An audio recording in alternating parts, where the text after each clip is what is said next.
Hello, friends, and welcome to the show. So, thanks to the guerrilla reporting done by Project Veritas, it has been confirmed that the mainstream media, especially CNN, are willing to lie to the American people in order to keep them ignorant because they know ignorant people are fearful people. They're emotional people, and emotional people do stupid things like watch CNN. So it is their goal to stoke fears, to lie about what's happening, to suppress information in order to keep you from making rational decisions, from drawing rational conclusions based on all the information. So if we hide information, if we suppress the truth, you will be an emotional, neurotic nutcase who watches CNN. But before we get started with the story today, how about you smash that like button, subscribe to the channel if you haven't already, and leave a comment down below. It helps with the algorithm. So, speaking of being an emotional train wreck from Ben and Jerry's.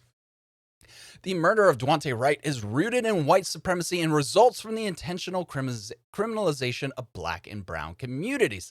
The system can't be reformed. It must be dismantled and a real system of public safety rebuilt from the ground up. Hashtag defund the police. This is the R word. I'm not even going to say it, but this is stupid and this is ignorant.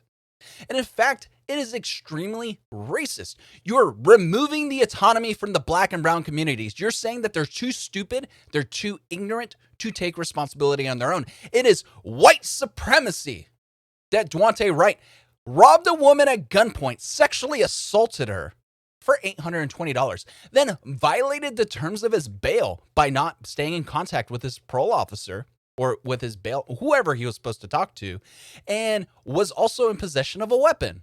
So there was a warrant out for his arrest. And then when they were serving the warrant for his arrest, he resisted arrest. In the same way, if you remember, just a month ago, there was a lady in Nashville who resisted arrest, who jumped into her car, just like Daunte Wright did. And what did she do when she was reaching into the car? Just like Daunte Wright was doing, she pulled out a gun and shot the cop in the chest. What are you supposed to do? Is it the white cop's fault that Daunte Wright made a bad decision? Stripping away the autonomy from Daunte Wright is racism. He is a man. He had a child. If he is man enough to have a kid, he is man enough to take responsibility for his actions. My unpopular take when it comes to that. Let's break down the video. And I'm going to stop it multiple times and kind of talk about my opinion, what I see happening, and when I was doing this type of training while in the military, how I would have reacted. And I would have reacted in the exact same way if I was this officer with the gun. I would have acted in a different manner if I was the officer, as you're seeing if you're watching on YouTube, currently attempting to restrain Daunte Wright. So, and before I even get started, I don't understand how cops can be this fat, be this weak, be this worthless. We need to have higher standards for policing in this country. Not as in higher standards for what it means to police. I'm talking about policing as in the police officers themselves. They need to be in decent shape. Andrew Yang even said, it would be awesome if all police in this country were purple belts in jiu-jitsu. Imagine if this cop who is attempting to put handcuffs on Daunte Wright and can't even manage to do that because he's a worthless human being, which then forced his partner to discharge her service weapon. If this gentleman who is attempting to arrest Daunte Wright could have just managed to either physically restrain him in some sort of physical restraint like the handcuffs, or just choked him out, I would have been fine with that too. It's right there. He could have just put him in a rear naked choke. 10 seconds later, he would have been in handcuffs. But being a worthless human being and a police officer is incompatible. Let's get started.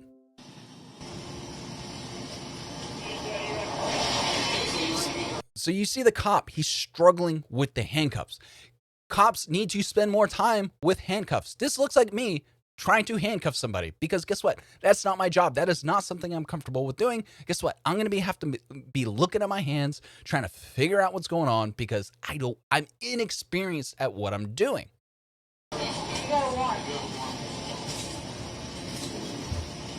So he pulled his handcuffs up again, took his eyes off of Daunte Wright, took one hand off of Daunte Wright to look at the handcuffs, going, oh, it goes in this direction.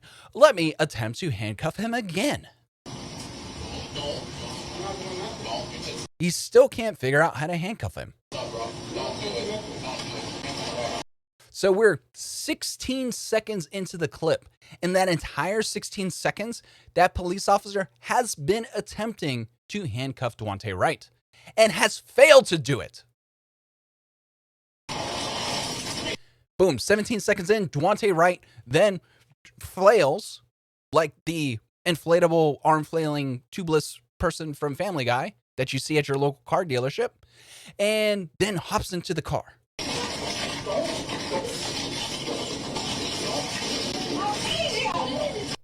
Tase him. Is she saying taser? Because she's from Minnesota, right? I tried watching videos, but I couldn't find anybody saying the sound. Does it sound like a sound? Or how does it sound? Oh, you need to go talk to Herm, right? Do they say Herm? Like Hirm? Or is it Him? Like, is she saying tase him or tase Herm or tase her? We don't know, because it's poor audio quality. But what makes me think that maybe she is saying taser, as in you need to be tasing him, is she hasn't accepted any responsibility for what happened. Yes, she resigned from the police force thinking that it would help save her city from being burned to the ground. And I'll explain why her reaction at the end would probably be what it was if she intended to draw her service weapon as opposed to a taser and discharged her weapon. Let's keep going.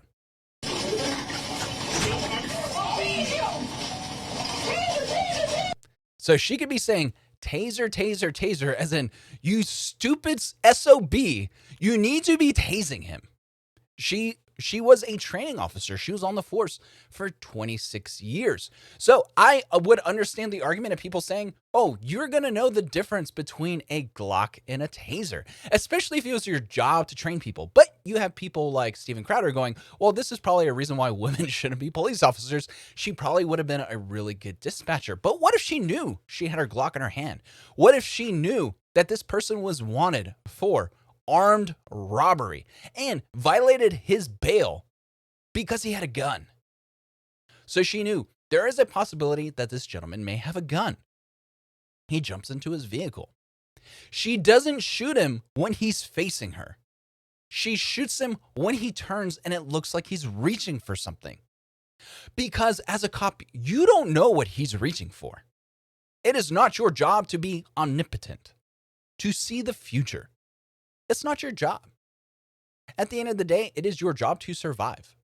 And if you have a suspect who forfeits his right to live, that is not your responsibility, because that removes the autonomy from the suspect.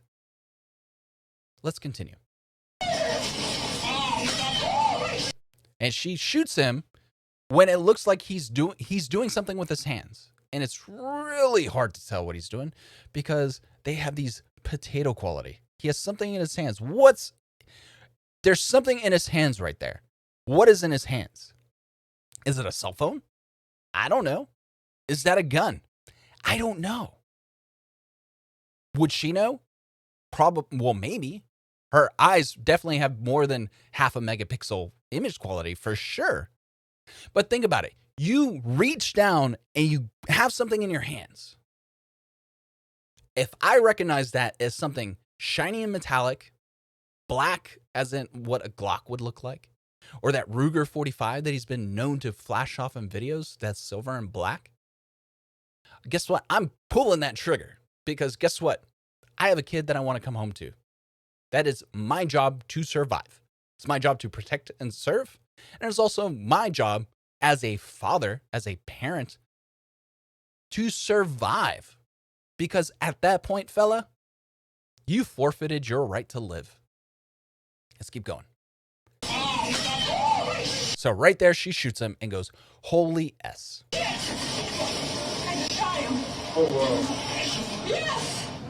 I shot him. So when she says, "Holy S," what if that was her first time in 26 years shooting a suspect? Wouldn't you say, "Holy S, I just took somebody's life," or potentially took somebody's life? I know I would. It's one of those burdens that you're forced to carry for the rest of your life, knowing that even though you didn't murder somebody, it was in self-defense. You were still responsible for the taking of a life, self-defense or not.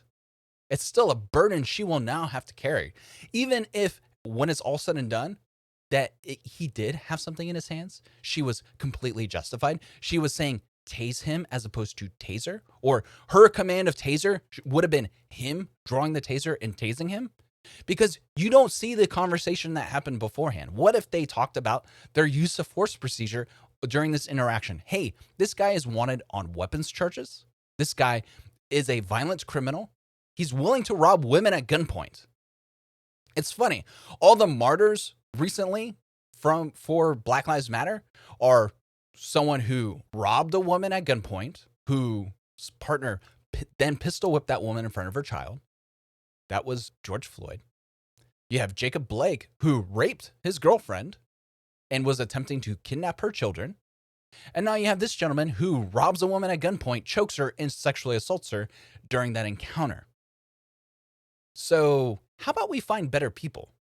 I think his name was Andre Hill in Ohio. That person needs to go away for jail, or that person needs to go away for murder, because that cop was a horrible cop. The guy was sitting in his garage with a cell phone in his hand, and the cop just shot him.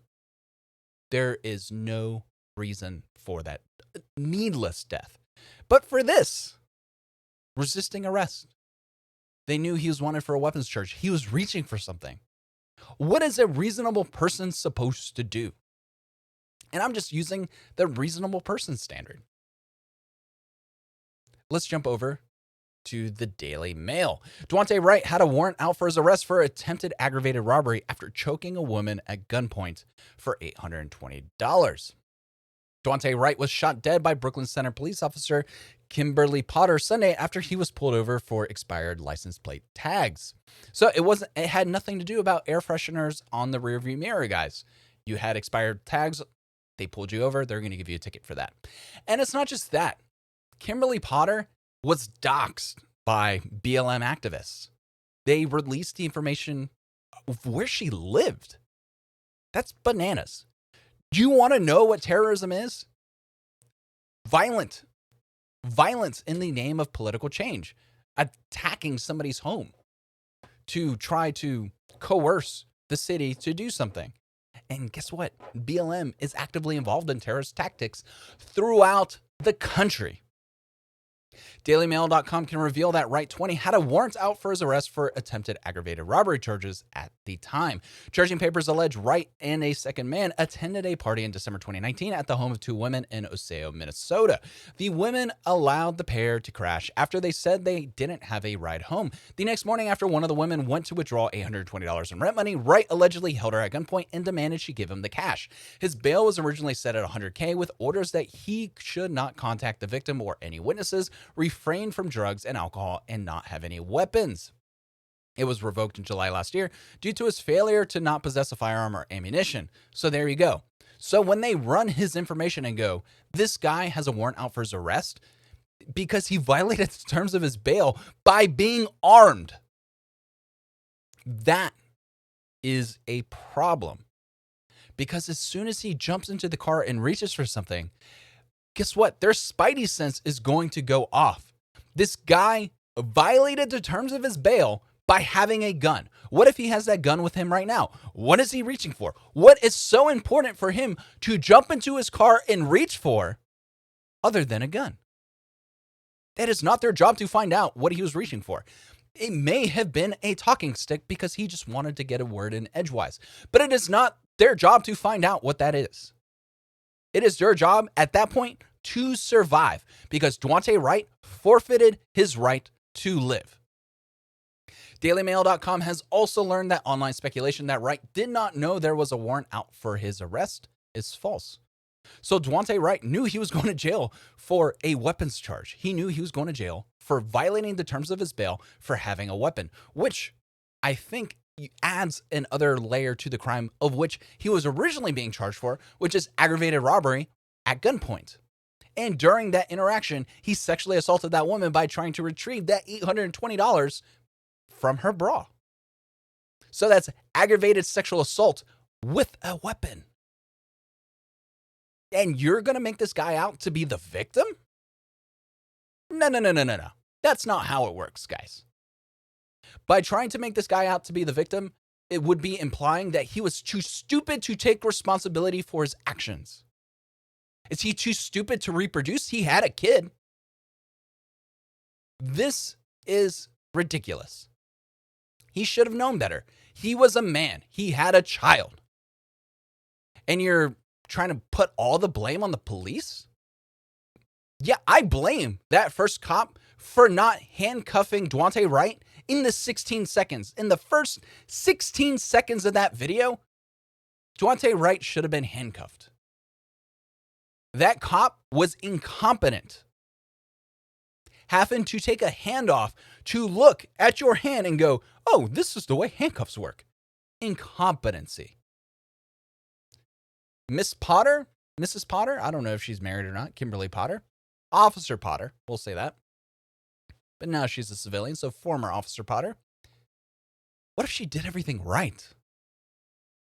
What if the SOP, or the standard operating procedure of that police department, is to shout for your partner to use a taser? Not taser, as in I'm about to shoot the taser, is I'm the senior officer on scene. I'm the one who will dictate when lethal force shall be used. You are responsible for handcuffing, or basically any non-lethal means or any non-lethal outcomes of this arrest. You're responsible for, as in you shall handcuff the perp. You shall tase the perp. When you are unable to do so because the perp is out of his damn mind, I will make the final call as to when to use lethal force against a suspect. That sounds extremely reasonable and it sounds extremely plausible. But we don't know the SOP of what was hashed out before the arrest. And we just need to wait and see. But thanks to organizations like CNN, they like to push this lie that just cops are just out to get black people. But I find that to be extremely racist because it removes autonomy. It removes the choice from the black and brown community, like what Ben and Jerry's was talking about right at the beginning of this segment. Black and brown, intentional criminalization of black and brown communities. It's essentially asserting that black and brown communities, black and brown people have no autonomy, have no choice, and they are criminals due to the system, not due to their choices. And that is textbook racism. So that's going to be it for now, friends. Don't forget to like, subscribe, and leave a comment. I might drop another video here in a little bit. I have some time before my appointments later in the day, but we're going to see how that plays out. If not, I'll see you all tomorrow. Have a good one. Bye.